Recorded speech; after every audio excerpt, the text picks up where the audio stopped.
Bismillahirrahmanirrahim. Assalamualaikum warahmatullahi wabarakatuh. Selamat datang kembali Bapak Ibu para viewers di channel Peduli Anak Indonesia dengan Gangguan Bahasa. Pada waktu kali ini, pada kesempatan kali ini, kita akan membahas topik ini ya Bapak Ibu ya, membantu anak dengan kesulitan membaca. Ya, jadi topik besarnya masih tentang kesulitan membaca. Nah, tujuan dari bahasan kali ini ya adalah bagaimana kita bisa menyesuaikan buku ajar atau buku bacaan umum. Ya, jadi misalnya kita melihat ada buku ajar atau buku bacaan umum yang menarik ya, bisa, menambah minat baca anak kita, tapi ternyata, masih, sulit begitu ya, masih sulit kalimatnya mungkin terlalu panjang, struktur suku katanya juga, rumit misalnya ya, bagaimana kita bisa menyesuaikan.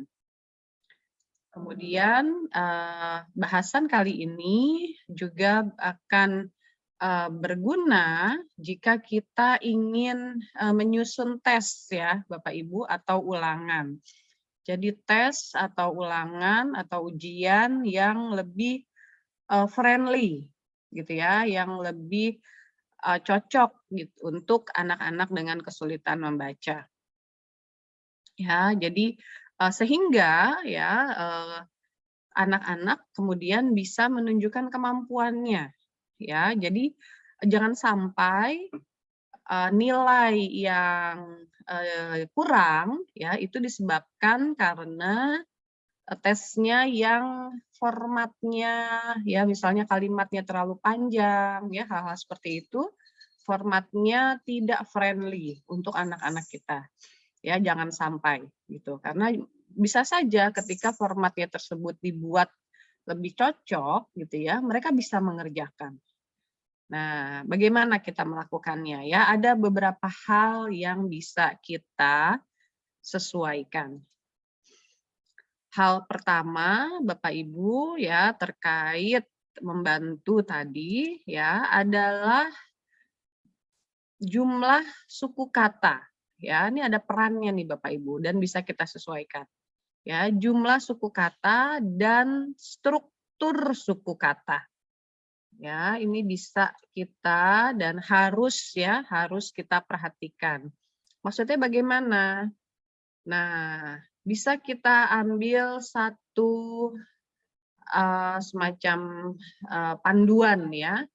Jadi ketika jumlah suku kata meningkat ya dalam satu kata, ada jumlah suku kata meningkat, misalnya eee, Budi. Nah, berarti itu jumlah suku katanya adalah 2 ya, Bu 1, Di 2. Nah, ketika jumlah suku kata meningkat menjadi, mungkin 3, mungkin 4, begitu ya, struktur suku kata sebaiknya menjadi semakin sederhana. Jadi ketika 3 suku kata misalnya untuk nama, ya selain ejaannya juga harus, sederhana ya Bapak Ibu, tolong jangan ada ejaan seperti CH, ya CH, nama misalnya dengan CH, ya, Haidir misalnya dengan CH, nah itu akan menyulitkan, ya. Jadi itu, ejaannya juga, lalu struktur suku katanya misalkan jumlahnya 3 ya, kita, punya misalnya nama Nastiti misalnya, ya. Jadi yang, NAS ya, konsonan, vokal konsonan itu satu saja, ya. Yang, duanya TI, ya, konsonan vokal. Jangan misalnya 3 suku kata, ya, jumlah suku katanya banyak, strukturnya juga sulit, ya. Misalnya seperti, apa ya, nama yang sulit ya, eee apa ya, kadang kalau dicari agak susah. Tapi saya punya contoh setelah ini ya. Jadi panduannya seperti ini Bapak Ibu. Jumlah suku kata meningkat ya sebaiknya, kemudian struktur suku kata semakin sederhana. Nah, ini ada beberapa contoh yang saya ambil dari pengalaman saya ya.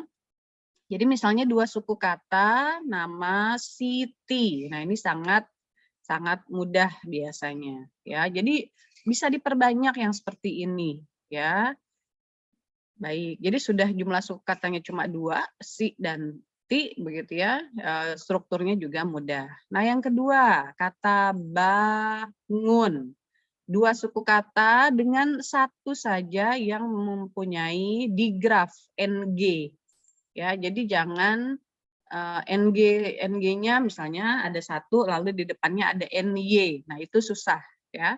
Jadi 2 suku kata dengan satu saja yang ada di graf begitu. Baik, selanjutnya misalnya 3 suku kata Bapak Ibu. Berlari. Ya, jadi satu suku kata yang konsonan vokal konsonan. Ya, lainnya sederhana, lari. Ya. Jadi itu lalu ada 3 suku kata juga Bapak Ibu. Nah, ini menarik karena di sini ada apa namanya, gugus konsonan ya, ada PR, pra.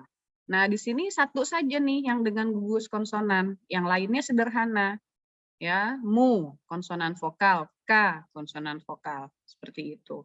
Nah, jadi kita perlu melihat ya, kalau 3 suku kata misalnya, jangan satu suku kata ada gugus konsonan, satu suku kata lagi ada ng misalnya, lalu di belakangnya ada konsonan vokal konsonan ya. Nah, itu akan sulit ya. Jadi bisa kita sesuaikan jika di bacaan aslinya seperti itu ya, bisa kita tulis kembali misalnya terkait jumlah suku kata dan struktur suku kata ya, seperti barusan. Nah, selanjutnya yang perlu kita sesuaikan adalah panjang kalimat, Bapak Ibu. Ya, panjang kalimat atau jumlah kata. Ya, jumlah kata di sini bagaimana? Ya, jumlah kata maksudnya adalah dalam satu kalimat ya, kita usahakan jumlah katanya jangan terlalu banyak Bapak Ibu ya. Jadi jumlah kata maksimal 10 kata dalam satu kalimat. Ya, jangan panjang-panjang, jangan sampai 4 baris misalnya. Nah, itu anaknya bisa frustasi ya karena nggak selesai-selesai ya. Jadi kita ambil batas ya 10 kata panjang kalimat. Nah, di dalam satu kalimat kemudian kita perlu membuat variasi ya, variasi struktur dan jumlah suku kata. Ya, jadi yang tadi sudah dibahas sebelumnya ya, jangan misalnya 10 kata ini jumlah suku katanya 3 dan 4 semua. Panjang-panjang semua jangan ya. Jadi jumlah suku kata mungkin ada 2 kata yang 3 suku kata, oke. Ya, lainnya 2 suku kata. Ya, barangkali kata-kata seperti yang itu tidak bisa dihindari ya Bapak Ibu ya di bahasa Indonesia. Padahal itu sebetulnya sudah sulit ya karena ada ng. Ya, tapi dia satu suku kata. Oke. Ya, bisa tuh yang sudah satu kata hitungannya. Ya. Jadi jangan semua ada gugus konsonan misalnya di mana-mana, lalu jumlah suku katanya juga 3 dan 4 semua, ya jangan. Ada kata yang 2 suku kata, 1 suku kata, dengan struktur sederhana, ya seperti tadi Siti, Budi, saya, ya mungkin untuk nama bisa sedikit-sedikit ada konsonan vokal konsonan ya seperti misalnya Udin seperti itu, tapi jangan semua nama seperti Udin ya konsonan vokal konsonan pada dinnya ya, ada Budi, ada Siti ada mungkin sari, ya, seperti itu. Nah, jadi dalam jumlah kata sekian ini ya, yang juga jangan terlalu banyak begitu, struktur suku kata dan jumlah suku kata harus juga kita perhatikan, ya. Jadi jangan hanya hitungan jumlah suku kata ya Bapak Ibu ya, tapi di dalamnya banyak apa namanya, banyak imbuhan misalnya ber, men. Nah, itu kan juga konsonan vokal konsonan ya yang sulit. Baik. Nah, ini lalu saya punya contoh misalnya ya di slide ini. Misalnya saya punya contoh, ini ada berapa nih jumlah suku katanya, jumlah kata maksud saya. 1, 2, 3, 4, 5, 6, 7, 8. Ya, 8. Ya, lalu di sini ada eng. Eng pada 3 suku kata, oke. Ini juga ada 3 suku kata dengan gugus konsonan, oke. Tapi ada yang sederhana nih Bapak Ibu, juga. Nah, jadi di sini anak-anak bisa tarik napas ya karena sudah jumlah suku katanya sedikit ya, strukturnya juga sederhana. Mereka bisa tarik napas, mereka aduh gampang. Oke ya, lanjut semangat gitu. Nah, ini 2 suku kata sedikit lebih sulit, ada konsonan tutup. Harus. Oke. Nah, yang ini nih ada ber ya Bapak Ibu ya, ada ber, ada man. Nah, ini barangkali untuk yang ini ya, bermanfaat ini perlu kita bantu. Ya. Dan mungkin kalau Bapak Ibu bisa pikirkan mungkin berguna begitu ya. Ini saya ambil dari sebuah buku. Ya, sebetulnya ini juga untuk yang sudah diintervensi ya dengan cara-cara yang sudah saya sebutkan di video-video sebelumnya ya, linknya ada di komentar ya Bapak Ibu kalau ada yang ingin melihat kembali. Ya sebetulnya ini bisa ya, anaknya bisa, tapi barangkali lebih pelan. Tapi kemudian kalau ada masalah ya, bermanfaat, ada kesulitan, bisa kita bantu pelafalannya. Tapi barangkali lebih baik lagi kalau Bapak Ibu sesuaikan menjadi berguna. Misalnya ya, ber saja yang konsonan vokal konsonan tapi gu dan na konsonan vokal ya. Silakan tergantung tahapan anak-anak Bapak Ibu ya. Kalau di sini misalnya sudah kiranya bisa dan perlu dikenalkan kepada struktur kata yang seperti ini ya, ya kita perkenalkan ya. Oke, untuk nah ini juga cukup sederhana ya, untuk 2 suku kata hanya 1 yang konsonan vokal konsonan. Orang ya 2 suku kata dengan konsonan berupa digraf di suku kata kedua. Ya, tapi jumlah suku katanya tidak banyak ya, hanya 2. Lain. Nah, ini biasanya in ini agak sulit ya Bapak Ibu karena ini ada konsonan tutup ya, walaupun di depannya tidak ada konsonan ya, tapi tetap barangkali harus diberi contoh beberapa kali ya, supaya anak bisa memahami bahwa ini bacanya 2 suku kata, la dan yin ya, lain begitu. Walaupun yeh-nya, yeh halusnya tadi kan tidak ada, ya tidak tertulis. Tapi kita melafalkannya lain. Nah, jadi ini sebagai contoh saja ya Bapak Ibu, ada yang sudah baik ya, misalnya 3 suku kata dengan hanya 1 yang mengandung gugus konsonan, tapi ada yang secara struktur suku kata ini masih bisa kita sesuaikan ya. Tapi secara umum, secara jumlah kata ya ini cukup oke ya karena di bawah 10. Selanjutnya yang bisa kita sesuaikan adalah ya tadi sudah dibahas adalah pelafalan.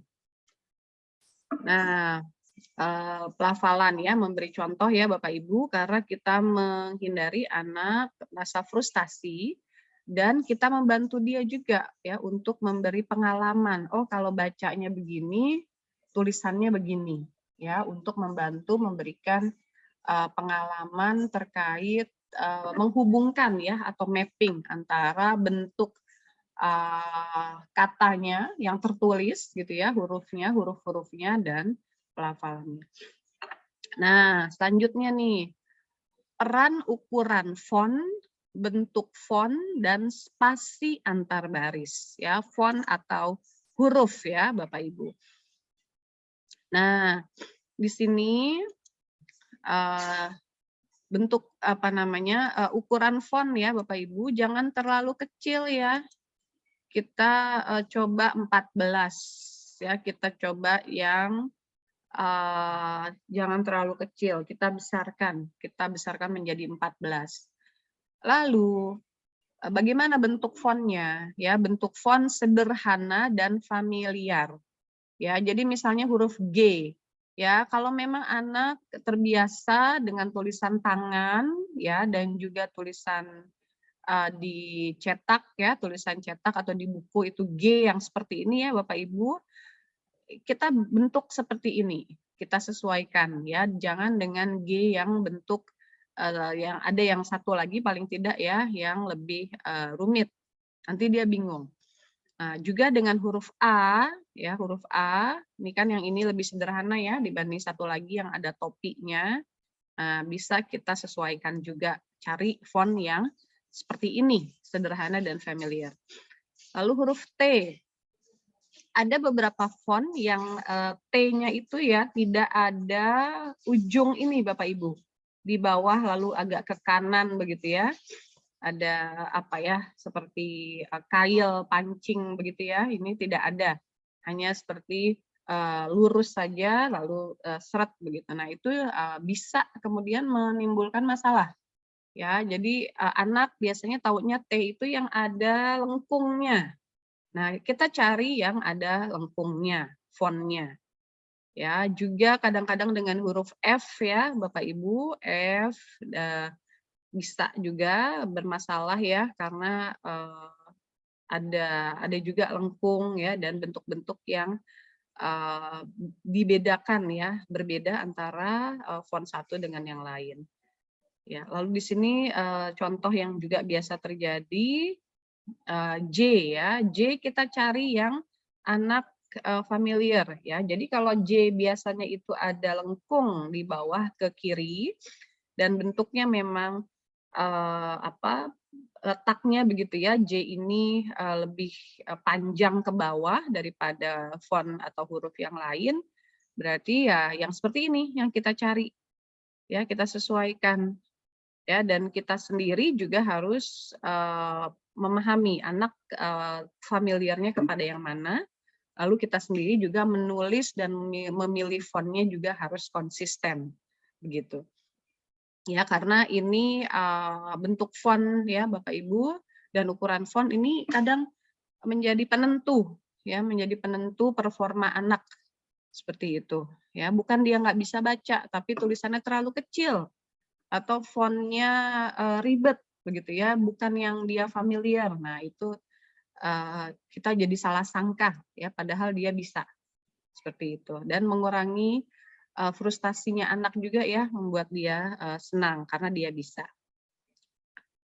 Baik, terkait masih font ya, trik atau teknis menulis ya, di sini hal yang selanjutnya perlu kita perhatikan atau sesuaikan adalah spasi antar baris Bapak Ibu. Nah, jadi jangan terlalu dekat ya antar baris. Ya, ada buku-buku sekolah ya, saya lihat di pasaran, buku-buku sekolah, buku-buku misalnya tematik ya, bukan yang dari pemerintah ya. Kalau yang dari pemerintah sepenglihatan saya sampai kelas 4 itu cukup bagus ya spasinya dan ukuran fontnya juga ya cukup besar. Tapi untuk yang dibuat oleh masyarakat ya, oleh penerbit begitu, ada yang spasinya terlalu sempit atau terlalu kecil ya, spasi antar baris sehingga tulisannya menjadi, apa ya, terlalu, dekat-dekat begitu. Nah, ini menyulitkan juga Bapak Ibu. Ya, anak akan, kesulitan membedakan baris satu dengan baris 2 misalnya. Ya, jadi mereka nanti membacanya bisa lompat-lompat ya dari baris satu langsung ke baris 3 misalnya, memberikan kesan mereka tidak bisa membaca, padahal bisa. Ya, hanya spasi antar barisnya perlu dibuat lebih renggang atau lebih jauh. Ya, gitu yang bisa saya bahas pada video kali ini Bapak Ibu. Ya, mudah-mudahan bisa bermanfaat ya dan, mungkin untuk Bapak Ibu guru yang membuat individual educational plan, ya hal-hal seperti ini ya bisa diaplikasikan Bapak Ibu, ya.